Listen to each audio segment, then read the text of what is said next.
खोटारडा पाक तोंडावर पडला.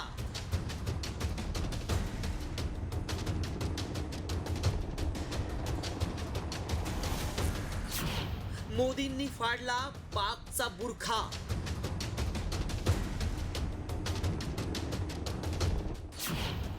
आदमपूर एअरबेसवर S-400 मिग दिमाखात.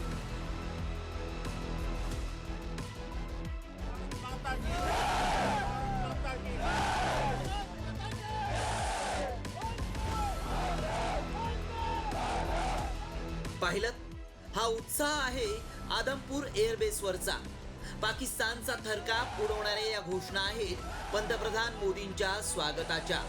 कारण शस्त्रसंधीनंतर पंतप्रधान मोदींनी थेट आदमपूर एअरबेसवर जाऊन हवाई दलाचं मनोबल वाढवून पाकचा बुरखाच फाडलाय.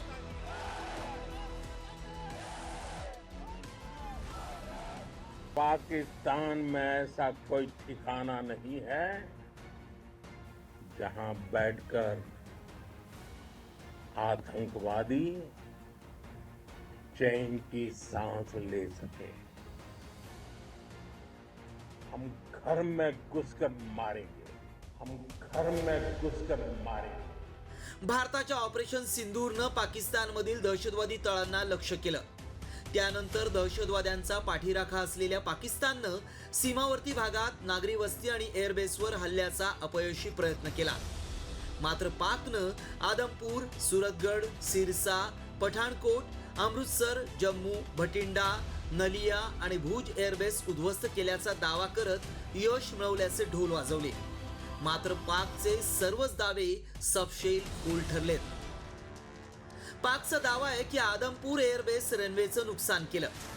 मात्र त्यामागचं सत्य असं आहे की मोदींचं विमान उतरल्यानं पाकचा हा दावा फूल ठरलाय. पाकिस्ताननं आणखी एक दावा केलाय, आदमपूरची S-400 प्रणाली नष्ट केली. त्यामागचं सत्य असं आहे की S-400 सुरक्षित आणि कार्यरत आहे. पाकिस्तानचा दावा आहे आदमपूरच्या रडार सिस्टमवर ड्रोन हल्ला केला. सत्य असं आहे की रडार यंत्रणा सुस्थितीत आणि कार्यरत आहे. पाकिस्तानचा दावा आहे की भारताची लढाऊ विमानं मिसाईलनं नष्ट केली.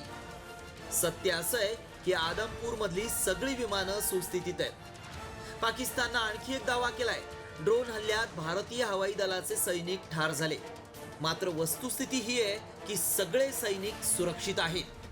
1947, 1965, 1971 आणि 1999 या सगळ्याच युद्धात सपाटून मार खाल्लेला पाकिस्तान नेहमी खोट्या विजयाचा दावा करत आलाय. आताही पाकिस्तानी हवाई दलाला अपयश आल्यानं पाकनं खोटेपणाची फॅक्टरीच उघडली आहे. मात्र पंतप्रधान मोदींनी थेट आदमपूर एअरबेसवर जाऊन पाकच्या खोटेपणाच्या फॅक्टरीचा पर्दाफाश केलाय.